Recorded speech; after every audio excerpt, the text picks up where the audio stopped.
Hello to all the visionaries out there and to the world, of course. So, in today's video, pag-uusapan natin on how to make money from home. So, I will give you 9 ideas on how you will make money from home. So, mag-i-start dito yung business mo. So, tutok ka lang. Let's dive into our video.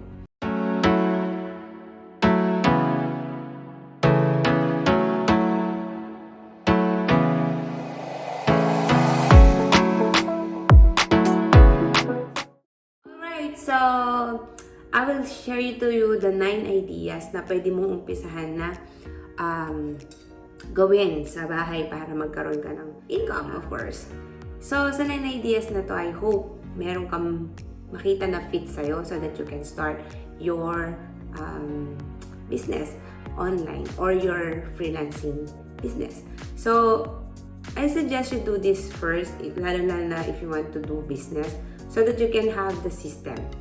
No, so if you are not yet nag-subscribe sa ating YouTube channel for more content like this about businesses, online, freelancing businesses, and many more, and ideas, tips, techniques on how you will be successful in your online career. So this is the best channel for you. So click mo na yung subscribe button and notification bell so that every time na mag-post ako ng video, every week you will be notified. So let's dive into our 9 ideas. So number 1 ideas is to be a bookkeeper. So if you are accountant, you are fit into this idea. So yung bookkeeper, sila yung nagbibigay ng assistant sa kanilang mga small businesses, and marami naghahanap na ngayon. Again, hindi ko kayo iniinganyo.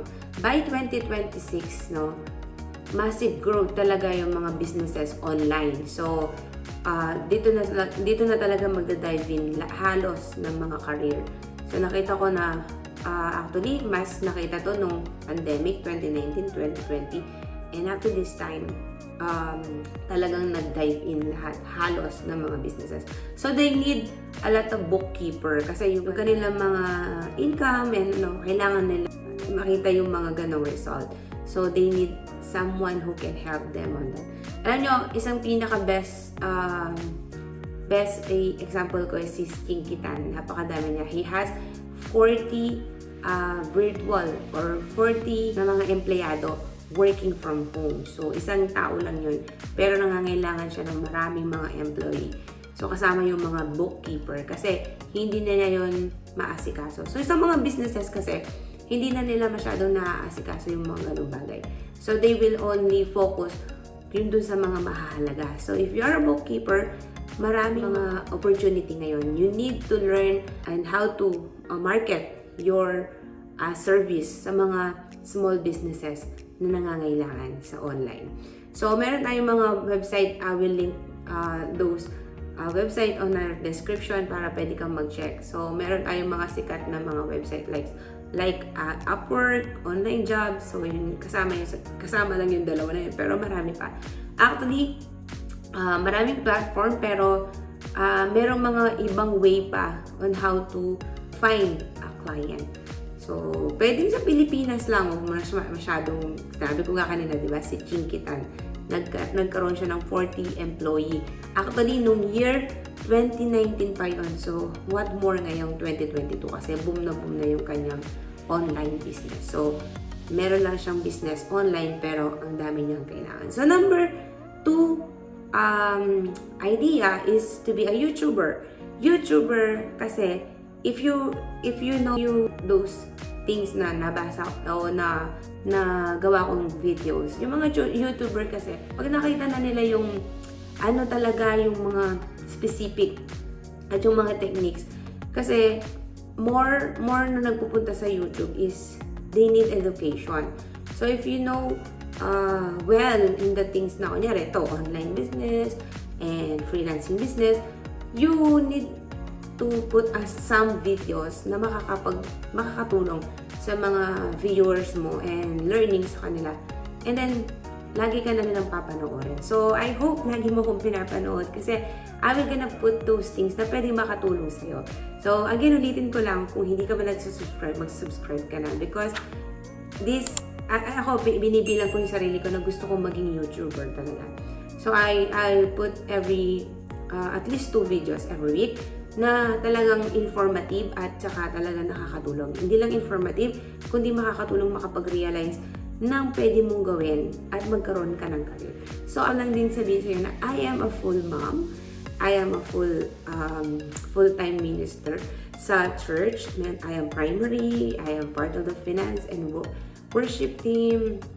So, ang dami ko rin ginagawa. But, I do things, mga panahon, pag nasa bahay ako, I do my online business. So, one of my priority is YouTube. So, be a YouTuber. Kasi, actually, hindi pa ako na kumikita kasi obvious naman, napakaliit pa ng subscribers ko. Pero, yung mga YouTuber na nagtuloy-tuloy, naging consistent sila at minamarket nilang maayos yung kanilang mga videos. And, syempre, yung mga content nila, nakakatulong naman. So, marami silang mga naging subscribers and viewers. So, naging business na nila. So, yung iba naman, entertainment. So, yung mga gustong malibang and gustong tumawa sa kanilang buhay, diba? Meron mga ganun. So, YouTuber. And then number 3, transcription o transcribing. Ito naman, ito yung kunyari, gumawa ako ng video, tapos gusto ko mapanood, kahit mapanood din ng mga Amerikano, mga foreigner, na pwede kong patranscribe, no, sa English. Pwede yon.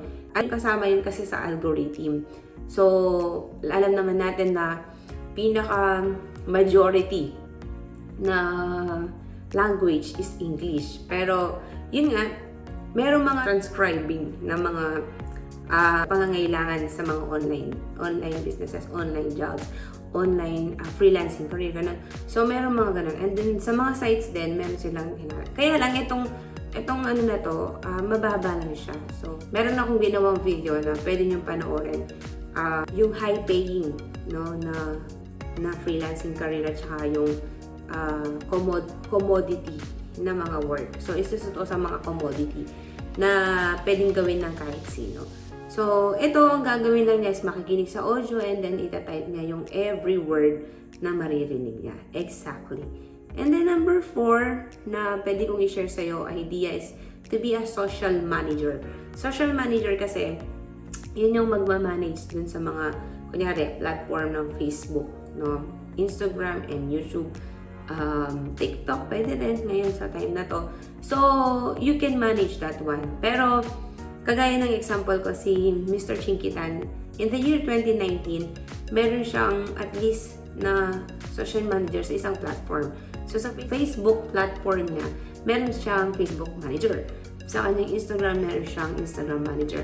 So, ang suggestion ko, if you want to be a social manager, you need to focus on one platform. Kasi, pag lahat, no, mahihirapan ka. Kasi, iba-iba yung mga strategy na gagawin ng mga platform. Like, sa Instagram ngayon, alam ko na nagkaroon siya ng Reels, di ba? Galing yan sa TikTok. So, iba-iba yung mga gagawin niyang mga ina-upgrade. So, if you want to be more successful, to be a social manager, kailangan may isang platform ka na ginagabayan o inaantabayanan na talagang lahat ng mga pwede mong gawin para makatulong sa mga businesses.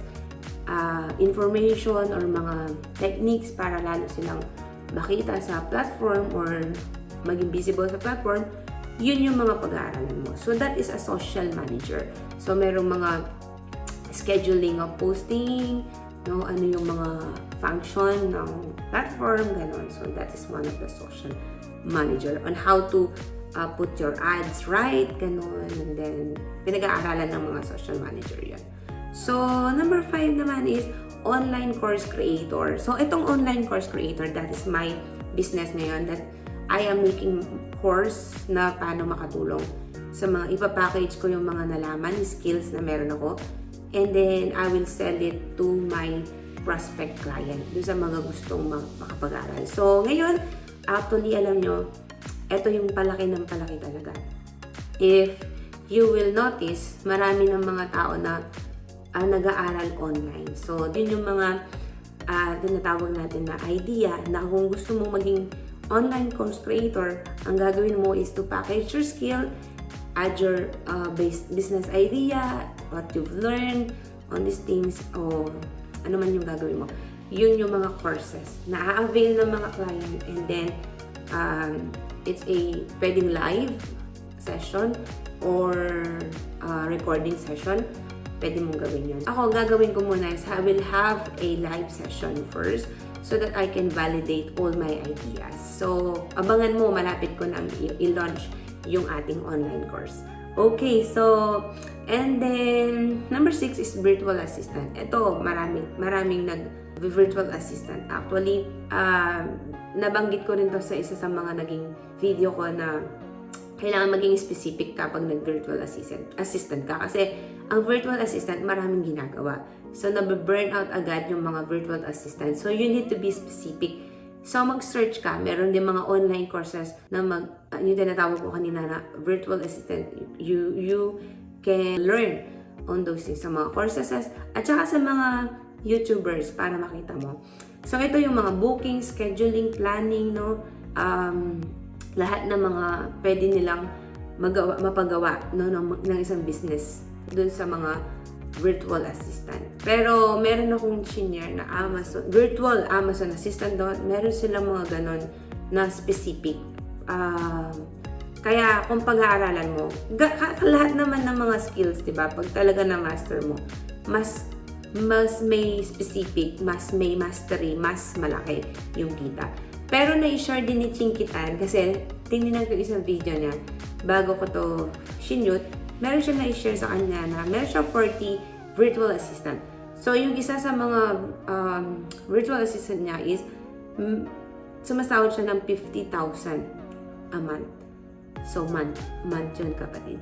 So, siguro may specific siyang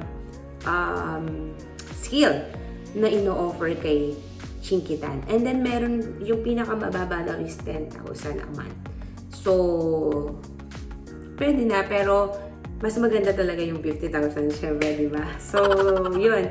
I suggest you need to be specific if you want to be a virtual assistant. You search what is the idea. At ang maganda kasi talaga, what is your skill and yung passion mo. Yan. So, baka meron kang maitulong. Magaling ka palang mag-organize ka nun. So, you can offer that. So, number 7 is online tutor or teacher. So, marami akong kakailangan nito.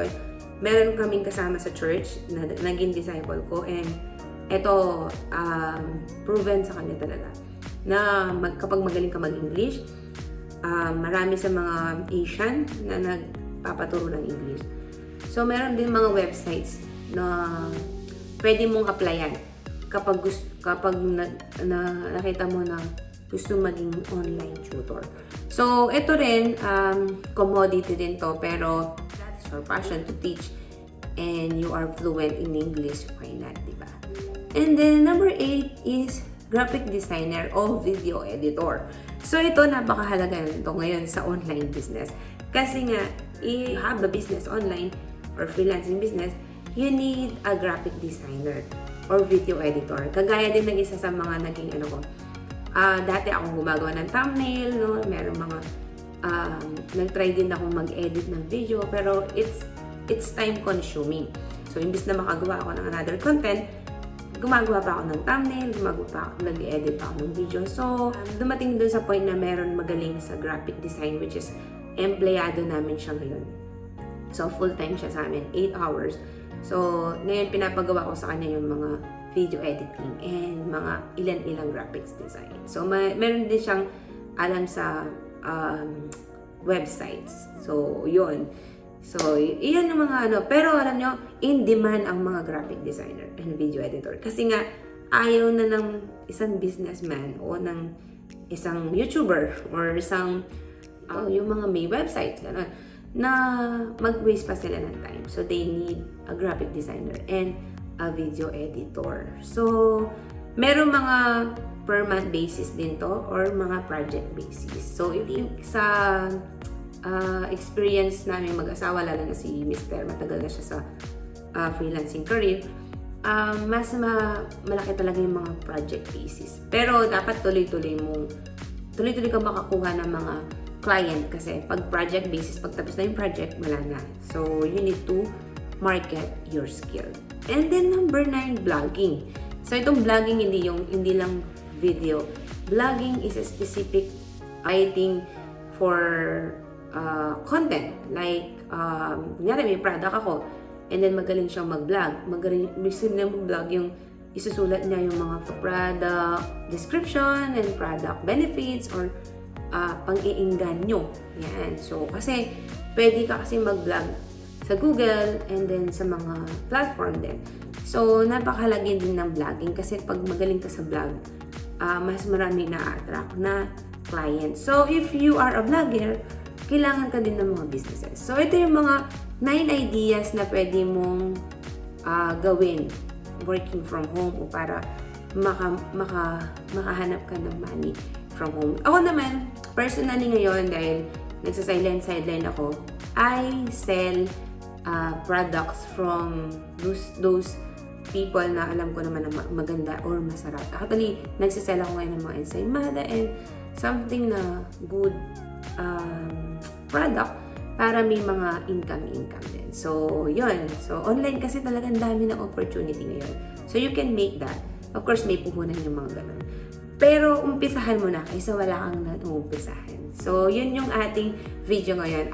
I hope na at least dun sa 9 na senior ko ngayon na ideas paano magkaroon ng how to make money from home, merong fitted sa'yo. So, again, if you like this video, can you please click the like button so that makita ko na like ng mga tao to, and then I will make another video like this. And then as you like it and subscribe on my YouTube channel, you are helping me na makita pa ng marami pa yung aking mga content. So thank you and see you on another video. Bye!